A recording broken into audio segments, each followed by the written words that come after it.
is good to be with everybody again this morning.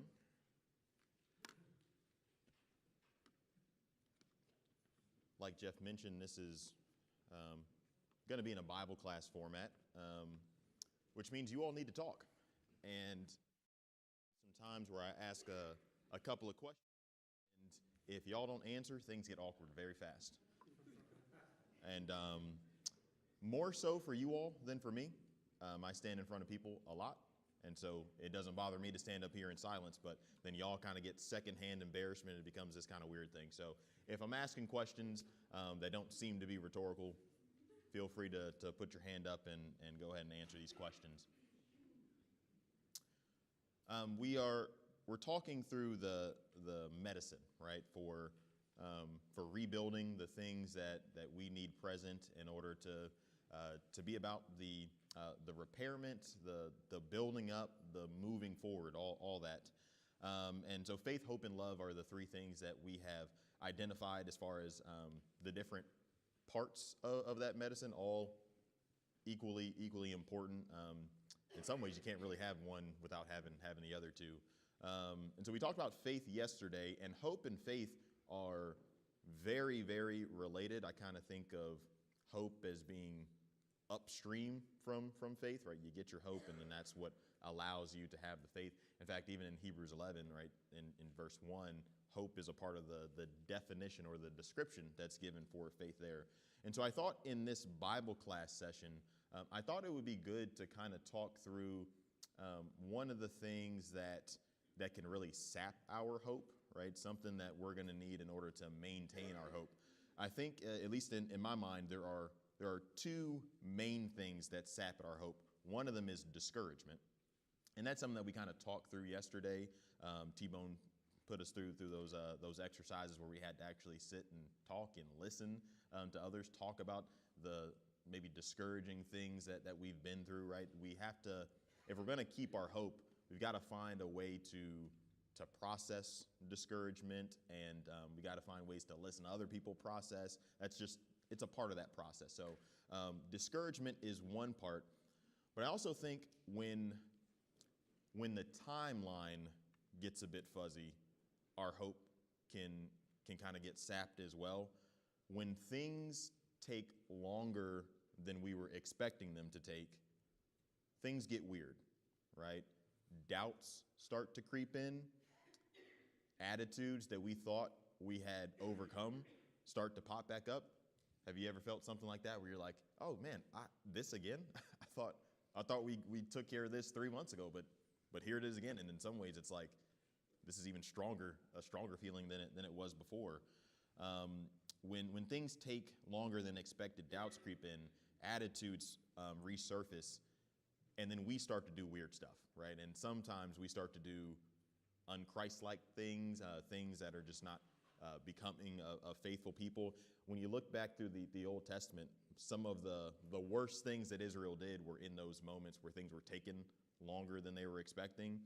The golden calf incident, Moses is up on the mountain, and he's up there a little bit too long, and the people say, we don't even know what happened to Moses. Well, yes, you do. He went up on the mountain. You saw him go up on the mountain, but we were expecting him to be back by now, and he's not. And so then we start filling in the gaps, right? And then golden calf incident. Saul, when he offers those sacrifices, it's because it's taking Samuel a little bit too long to get there. And he's like, all right, well, Samuel's not here yet. I might as well go ahead and take care of this thing myself. See, when the timeline is different than the way that we were expecting it to be, things can just get a little bit out of whack. So today, I want to think about patience, because that's the only way we're going to be able to deal with the timeline stuff. Is we're going to have to wait it out, right? We're going to have to trust in the Lord's timeline. We're going to have to trust in the way that He's going about things. We're going to need to step back and say, all right, Lord, this isn't happening as fast as I thought it was going to happen, but I'm going to let you do your thing, right? I'm going to let you work your magic, have your hand be in all of this. And so this morning, I want to give us maybe some helpful tips for improving our patience. Patience is one of these concepts that it is cool to talk about it in theory, but the only way to work on your patience is by being patient. It's just It's one of those, it is what it is types of things. Now, I'm going to give you some tips and tricks I think that can maybe help us, but at the end of the day, the only way to be more patient is to actually be more patient. But as we talk about these things this morning, I want us all to be really cautious about listening to this for other people. What do I mean by that? What do you think I mean by that? About how can we listen to something for others? Real question there, by the way. Yes.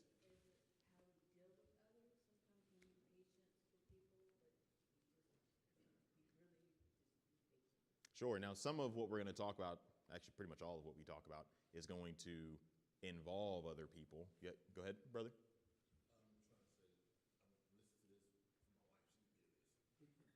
There you go. Yeah. Yes, yeah. Yeah. Our brother gave a completely made up hypothetical situation where he would be listening to a sermon and thinking, oh man, my wife really needs to work on these things. She really needs to do those things. Yes, ma'am. Yeah. Absolutely, absolutely. Yeah, we are really bad about listening to sermons, and the first thought is, man, I know somebody who needed to hear that. I've said that, right? I'm sure everybody's kind of had those thoughts before, so I really want us to be cautious about that. The first thing that we need to do with this information today is say, okay, well, how can I apply this? What are some ways that I can work on these things? Because if we listen to this for others, our patience is not going to be improved. We're not going to be able to jump in and do the things that we need to do. So all of these concepts come from a couple of different passages that I have found to be helpful as we have moved through our what word are we saying instead of split? Our fracture that we had back home. This is the first one over in Ephesians chapter 4. You can actually go ahead and flip over there with me if you have your Bible with you. For those of you all who were not here yesterday, I mentioned that our group back home had a split about four and a half years ago, so about 9 months before I got there. So some of the things that I'm going to be sharing today are things that I have identified as we've kind of looked back at how we navigated through all of that. And I won't say that all of these things are things that we applied day one or that these are things that we're not still working on, because this one in particular is one where I'm like, oh man, yeah, we still have some areas for growth when it comes to this. But Ephesians chapter 4 and in verse 29, Paul says, no foul language should come from your mouth, but only what is good for building up someone in need, so that it gives grace to those who hear. And so the things that we say, and I think this is really, really important in these types of environments, the things that we say are supposed to be for the edification, for the building up. I like how the New American Standard puts it. It says, for the good of the moment, right? Because there's a little bit of ambiguity in the text there about sometimes there are people that need to be built up in these situations, but sometimes it's the actual moment that needs to be strengthened. Whatever it is that we're going through right now, that's what needs to be built up. Either way, though, the things that we say are supposed to be, encouraging in the way that the text says here.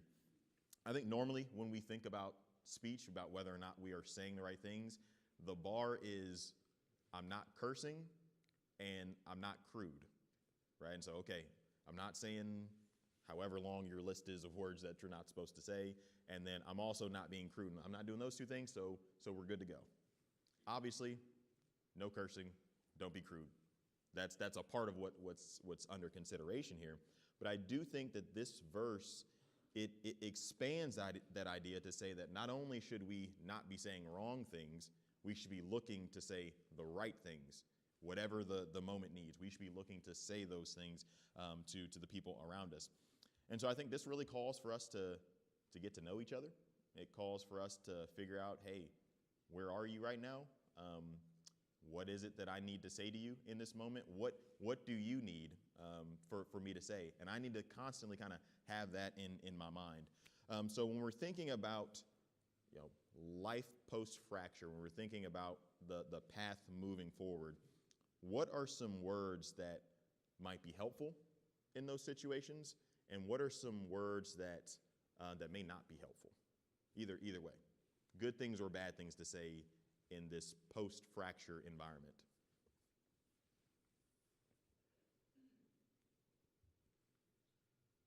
I see some people with their hands like right here. They are. Always expressing gratitude, being so Mm, free to say thank you to others when something has been done for you or sure. you observe some action that may be done for other people. Yeah. Express thanks for that. Thank you for that. So, expressing gratitude, there's really never going to be a time where expressing gratitude is going to be a bad thing, right? That's always going to be wholesome, especially when you get to extend that gratitude to the person face to face. Maybe they just did something for you and you're able to look them in the eyes, thank you, right? There's a building up that happens there, right? I am acknowledging you. I'm acknowledging the things that you've done. You probably feel pretty good about me acknowledging you and the things that you've done. I feel good about the things that you've done as well. And so there's a building up that comes from that. I appreciate that. Gratitude. What else? Yes. Mm-hmm. Kindness always, yeah. So whatever it is that we're saying, kindness has to be undergirding that, right? I mean, that's a part of the fruit of the Spirit, right? So anything that we're saying to others, but maybe even especially our brethren, there has to be that element of kindness. Absolutely. Yes, sir. I think talking in the present for even what we're going to do versus staying in the past. Yeah, so some of our conversations are going to need to be about what the path is moving forward. There's a way to talk about things in the past that is not very helpful, right? There's a way to talk about things that have happened and where that's actually encouraging bitterness and encouraging, down talking, the biting and devouring that Paul talks about in Galatians 5. A lot of that comes from when we're constantly going back and saying some really, really bad things. I appreciate that. Saw a hand on this side. Yes, sir. What was the question again? Okay. We are. I just want to make sure I'm answering the right question. Okay. Just what are words that could be good or bad post-conflict? Well, I think no matter what the words that you're contemplating to let out of your mouth, you should always ask yourself, does this have any potential to bear fruit? Sure. Because you can have a valid point, but if it's not in the right setting or the timing's not right for it to bear, if it doesn't have a possibility to bear fruit, why would I say it? Yeah. I like that. I never thought about that yet. Is this conversation going to bear fruit? I think another way to think about, is this going to be helpful? After this conversation, are we going to have a path moving forward? Is somebody going to be healed from this conversation? Is something good going to come from it? Because if not, I mean, that may not be an unwholesome word, right? There may be something negative there. I like that. Yes, ma'am. Words should extend mercy and grace at all times. Mm-hmm. Even in the fault of others or the fault of ourselves, we should extend mercy and grace. Because the truth of the matter is, brothers and sisters, we're still united in the Lord. Lord willing, see each other in heaven one day. And so we should start that process of healing with the process of forgiveness. Yep. And the process of going forward, not keep rehashing the reality of it. It happened, it's over with. We're going to move forward in grace and mercy Mm-hmm. for ourselves and for others. Yep, grace and mercy. I am thankful that the Lord is consistently extending grace and mercy to me. And so I have no choice but to extend that towards others moving forward. And one of the main ways that we do that is in the way that we talk, right? It's not always in actions because we don't always have like face-to-face dealings with people. We don't always have the opportunity to actually go do something for them. But man, in the ways that we talk about them, people can tell whether we're being gracious, whether we're being forgiving and merciful. I appreciate that. Yes, ma'am. I think you should always speak with love. Mm-hmm. Even when you have to say something harsh, Yep. to them, correct them, say it with love. That's right. That's right. So we're talking a lot of the things that have to that are foundational for whatever it is that we're saying, right? Because there really are a lot of different things to say post-conflict, because you never know who you're talking to, what the situation is, what they may have just said, what you may have said. But regardless of what the specific thing is, love, grace, mercy, forgiveness, all of these things have to be present. I listed a couple of things that you've all already mentioned. One of which the brother over here you touched on. I was surprised because that was one that I thought, oh yeah, nobody's gonna be able to get this. So I appreciate you. Words of encouragement are always good to kind of be on our mind post conflict, because many people are broken down, right? It's just kind of how it goes. There are people who maybe folks who they were really, really close to left, right? Folks that they've been around for a long, long time, and then now they're not, right? That's going to affect them, right? That's going to hurt them. So there are people who need a word of encouragement in order to bring them back up. And again, this is one of these things where we really have to get to know people, to know who is more likely to need some encouragement right now, who's more likely to maybe have been broken down by whatever it is that's happened. The phrase "things are going to be all right" could either be the best thing that somebody hears in a moment, or the worst thing, right? Because somebody could be in a place where that's what they need to hear. Because like, you know what? I've actually been thinking that, yeah, we are going to be all right. That is going to help me move forward. Or somebody could be in a place where really they just need you to listen, and you come in and you're like, oh yeah, things are going to be all right, and you really damage the situation in that moment. Flip over to Proverbs 16. I got a couple of proverbs here that talk about the things that we say to one another. And how long do we have this morning? Jeff, I'm looking for you. Oh, you're way back. 10 after. Okay, so we're still good here. Proverbs 16 and verse 24. Pleasant words are a honeycomb, sweet to the taste and health to the body. I think we've all experienced that before. We've been really, really down, and then somebody said something, and then boom, like just from that one phrase, that one statement, we were lifted up. So we need to be willing to do that for other people, because we're looking to strengthen the folks around us, right? We're looking to help improve their patience, and so sometimes it comes in the things that we say. Words of admonishment, I think, are appropriate when we are in times of healing. I have found that in just after fractures, bad attitudes and patterns tend to form, like right after. Maybe it is in the way that we're talking about people, the way that we're thinking about people. But for some reason, nobody wants to address it, right? Nobody wants to talk about those things. Why would that be? Why would it be that we could all know, hey, look, this is not a good thing, but nobody wants to say anything to that person? What could be some reasons for that? Allowing them time to grieve. Sure. Time with family. That's right. Giving them space financially. But hopefully it's just like that time is temporary. Mm-hmm. We have to give them that time and space. Yeah, because there's a balancing effect, right?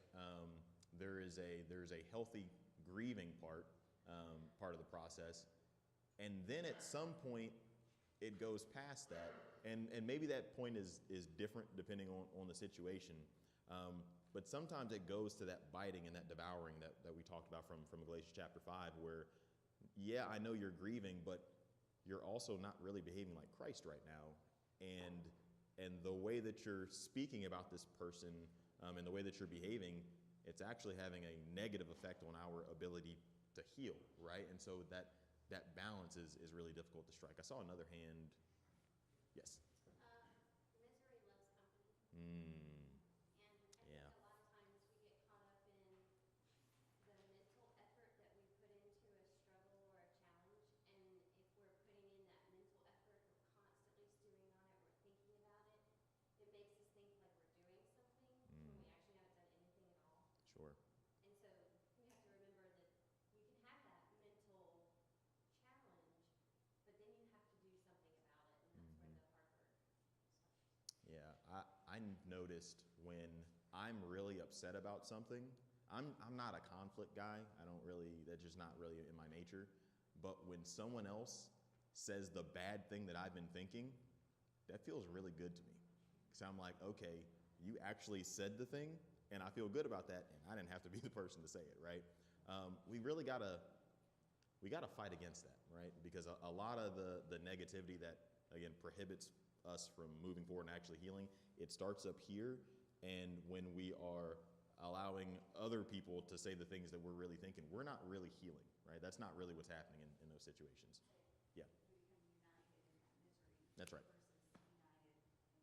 Yep. Yeah. Yep, we become united in anger and misery and all of the negative things instead of being united in Jesus, united in in grace, united in the things that actually brought us together in the first place. Absolutely. I saw another hand on this side, I thought, or I'm imagining things. Yes, ma'am.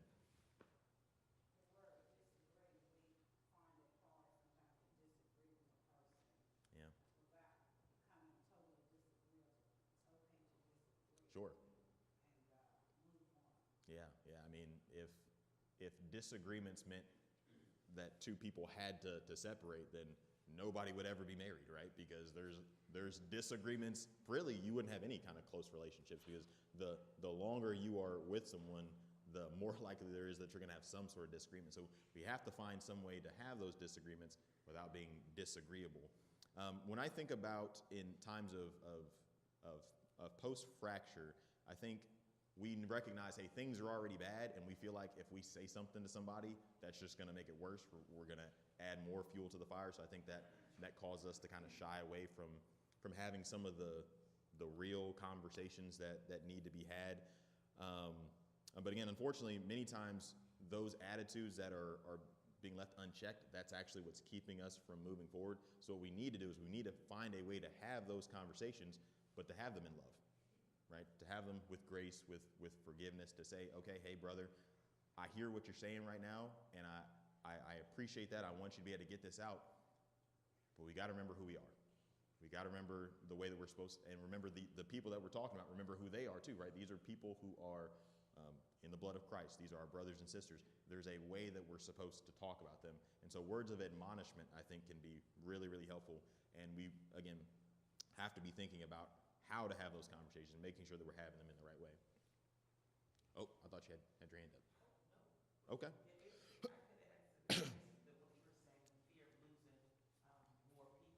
That's right. Because we already had a fracture, and then the more you say, your fear of losing more, and Yep. it's way, well. Yes, sir. I think sometimes we say or justify saying negative things because they're true. Right. It's not like we're, so-and-so said this. Yeah, he did. Mm-hmm. Right? You're not speaking a lie, but I think that's, at least I can justify it in my own life if I say something negative, Yep. I'm not lying. Yep. Right? But truth in love, right? That's Ephesians 4:15. So yes, the things that we say about others, they need to be truthful and accurate, but they have to be in love. And so yeah, sometimes the phrase "I'm just saying," right? I'm just saying, and then we fill it in with something that we probably ought not be saying, because it's, oh yeah, well, it's true, it's accurate and whatnot. No, we need to be more thoughtful about the things that we say. And this is really, really important as we are waiting for the Lord to work us through this healing process.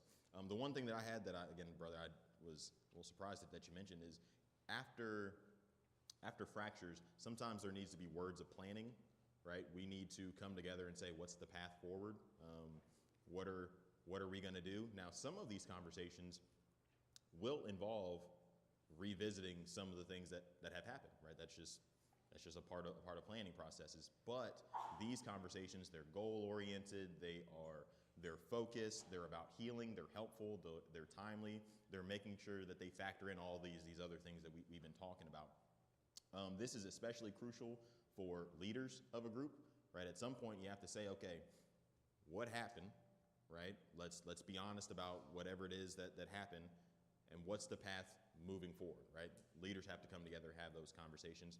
And I would imagine that leaders finding a way to let the congregation know those planning efforts and what it is that they're talking about, what the path moving forward is. I would imagine that would be very helpful for the shepherds and for the group as a whole, because when the sheep are trying to be patient, but they don't see their shepherd, things just get kind of weird, right? It gets harder for the group to be patient. So for leaders, I think words of planning are crucial as well.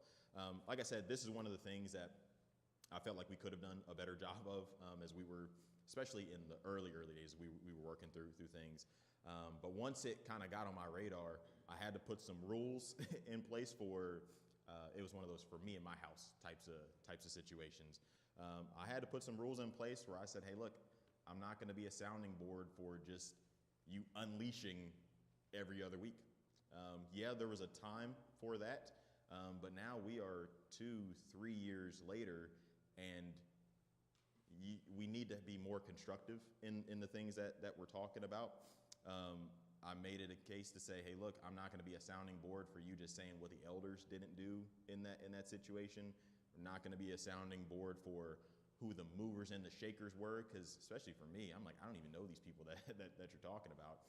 But I know that the things that you're saying about them are just not the best, right? So at some point, we got to put some rules in place and say, hey, look, the things that we say to one another, if we're really going to be patient and allow the Lord to work on us and help us heal, we're going to have to make sure the things that we're saying to one another are appropriate. Secondly, we're going to have to serve, and we're going to have to serve together. This happens in a couple of ways. I think, first of all, going back to something I said yesterday, we have to make sure that we're serving each other, right? So like AR mentioned, we should be doing things for one another, showing gratitude for the things that are being done for one another, because you get closer to people as you're serving each other. That's just how it goes. John 13 is the passage that I have up there. That's where Jesus washes the disciples' feet, and he tells them, hey, look, as I have done for you, you need to do for others. There's a bonding that Jesus is trying to get them to do, because Jesus is about to go away, and who's going to be left? It's going to be them. It's going to be the disciples. Well, who do the disciples need? Well, they need each other. So how do they get closer? Well, they're going to need to serve each other, right? They're going to need to be involved in the work together.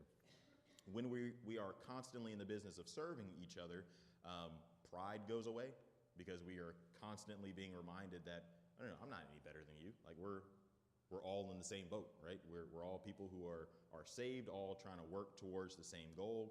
So that pride gets put to the side, which is really, really helpful post-fracture, because pride kind of bubbles up to the top. Something bad happened, and everybody's got an opinion about what should have been done, what should be done moving forward, and it becomes more about what I want to have happen rather than what needs to happen or what is best for the group, right? It just becomes very self-focused. The way to root that out is to serve. The way to root that out is to lower yourself. So serving each other, I also think serving together, so it may not be you and this brother serving each other, but maybe you and that brother go out and serve in the community or serve another brother or sister or something like that. When you are about the Lord's business together, camaraderie is formed, right? You are brought closer to the people that you are serving with, which is really what needs to happen post-fracture, because everybody who's left we got to come together, right? Because these are the people that we're going to be working with, laboring with for the foreseeable future. And it just allows you more time to spend with one another. If you say, hey, you know what? Maybe we haven't been close in the past, but I want to do something with you, right? More time together generally means people getting closer. So serving together is helpful. And I also think that serving it keeps everyone busy. What is it? An idle mind is the devil's playground, something like that. When we are sitting around not doing much, that's where our minds just kind of go crazy. And then we've been waiting on this thing for a long, long time. Lord, when's it going to come? Oh man, I thought this was going to be here 5 months ago, but we're not at that point yet. And then just crazy, crazy stuff just starts to happen. But when we're busy, when we're about good work, right, the Lord's work, we don't have time to be thinking about all those things. We actually get to put some things into action, into practice. And so I think serving together is something that is really, really helpful. And that's something that I will say we've done a pretty decent job of. I've seen people jumping in. I've seen folks who were not actually super involved in something before, but they realize, hey, look, there's a need for me to serve in this area now because so-and-so left. So-and-so who used to do this thing, they don't do that thing anymore. Hey, but I can do that thing. And so I've seen people step up, right? We just have to have that servant mindset if we're going to be able to be patient in the ways that we're supposed to. And then lastly, we need to bear one another's burdens. After fractures, there are a lot of different types of people that are left. Some people are really, really sad. I remember having some conversations with people that it broke my heart. Cause I'm talking older ladies who had been worshiping with this other lady for literally 50 years. And now they're gone and they went away saying some things in ways that they're like, man, did I really even actually know that person? Just all that stuff started to bubble up. So you got some people that are really sad. You You got some people that are angry. I saw some veins pop out in some people's necks when I was having some conversation. I'm like, oh, okay, yeah, you're really, really upset about what happened. Some people are confused. Sometimes they just don't know what's going on. And then other times they know what's going on, but they're just like, why? Like, why would that be a thing? So the confusion kind of comes from some different ways. Some people are really ready to move on. Some are ready to move on because they actually have processed the stuff and they're like, hey, look, yeah, I'm at that point now. Some people are ready to move on because they're just done talking about stuff. That is normally the camp that I find myself in. I'm just like, hey, look, I don't even want to talk about this anymore. Let's move on. You have people like that. And then you have some that seem to be unmoved, right? They're just worshiping like nothing happened. And so you have all of these different groups that are looking at each other like, well, why are you like this? Why are you doing that? Why are you living in this way?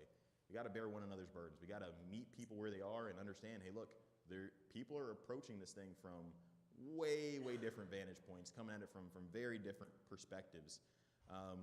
If this is something that didn't affect you, right? Maybe you're like, yeah, I mean, you just kind of, it is what it is. You've got a responsibility to weep with those who weep. It's Romans chapter 12 and verse 15. If your brother or sister is affected by something, that needs to affect you too. And you need to demonstrate that. You need to show them your love. Show that, hey, look, I don't quite feel this way, but you feel this way. And I love you. So let me help you work through this. If this is something that has affected you greatly, but you look over and you see someone who seems to be unaffected, you need to labor with them. Right? You need to recognize not everybody's going to feel the same exact way that you feel about this thing.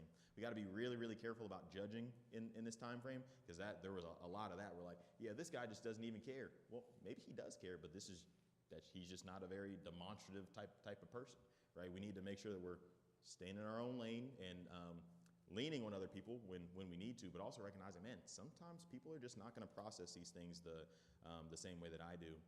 And like the last point, when you are actively engaged, right? So when you are actively engaged in understanding where people are coming from and listening to people's stories and actively listening to people's stories and really hearing the things that they're saying, you really don't have time to let your mind wander. You don't have time to fall into those traps of, man, Lord, this thing isn't happening as fast as I wanted it to, because you're busy. You're busy doing the Lord's work. You're busy counseling to people. You're busy helping people. And I think what happens here is, as we constantly meet each other where we are, everybody kind of is able to take a step back and just say, whew, okay, you know what? There are other people trying to do this thing. There are other people that maybe are approaching it from a different way, but they want the same things that I do. They want this place to be strong and thriving and growing. Is that 5 minutes? Okay, cool.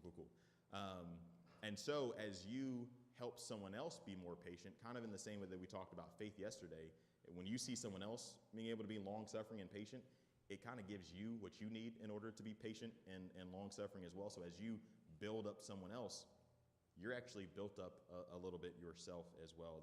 Their improved patience, it rubs off on you. I'll close out with this, with the story.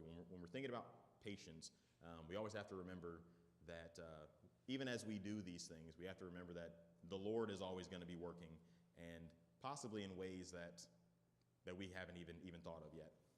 I mentioned yesterday that I did my internship in Coleman, Alabama, and I'm from Maryland, so that means I got to take a flight down there and whatnot to try out, quote unquote. Well, as I was en route there, I got stuck in Atlanta for, I think it was like 10 hours or something like that. It was a long time. And for those of you who know the Atlanta airport, large airport, and they're moving our gate around, so I'm getting on trains to go to this terminal and then that terminal. I kind of felt like Moses leading the people around in the wilderness, because there was an older lady she was so lost, and she was just coming to me for help. There was another lady who actually had me watch her kid while she went and got some Popeyes. Whole story, I could tell y'all more about that later. But I finally get on the flight, and somewhere on the flight, one of the flight attendants was telling us like what happened to delay our flight again and again and again and again. It was because they ran out of pilots. Now, for me at the time, I was like, that's the craziest thing I've ever heard. What do you mean there's no pilots? How did the plane get here? A pilot. right? So just tell him, jump back on the plane, take us where we need to go. That's just, that's where my mind was. And so when I finally had one of the brothers there, he picked me up from the airport, and I was telling him all that. I was like, yeah, man, can you believe that they didn't have any pilots, yada, yada, yada. He was like, well, what was the alternative? I was like, what do you mean? He was like, well, the alternative was a tired pilot was going to take you somewhere. He was like, is that what you wanted? It's like, nah. Nah, no. I really don't want a tired pilot. That's actually worse than not having a pilot at all. You just never know what the Lord has going on. You never know what he might be protecting a group from. You never know if he could be doing something to provide opportunities for growth for other people. There's behind the scenes stuff that I think in some ways we're not even qualified to know all those things. Like even if we did know all those things, I don't know that we would do what we're supposed to do with that information per se. And so because the Lord is working behind the scenes and we can be sure that whatever it is he's doing is for our good, what we need to do is we need to be patient. We need to say, Lord, you do your thing. I'll continue to do my thing. I'll trust in whatever provisions you might have going on, and I'm just going to do what I need to do. And that was probably the number one takeaway for our group back home is I don't know why all those things happen. I don't know why so-and-so left. I don't know why so-and-so said those things. I don't know why we're not back up to 200 yet, but I know God's good. I know he's wise. I know he's always going to do what's best, not just for me, but for his people as a whole. And I can trust in that, right? And there's such a peace that comes when you really understand that. But the only way to have that is to be patient. It's to wait on the Lord, to allow him time to do the things in his time. Really appreciate your time and attention, and I guess we'll have a short break here.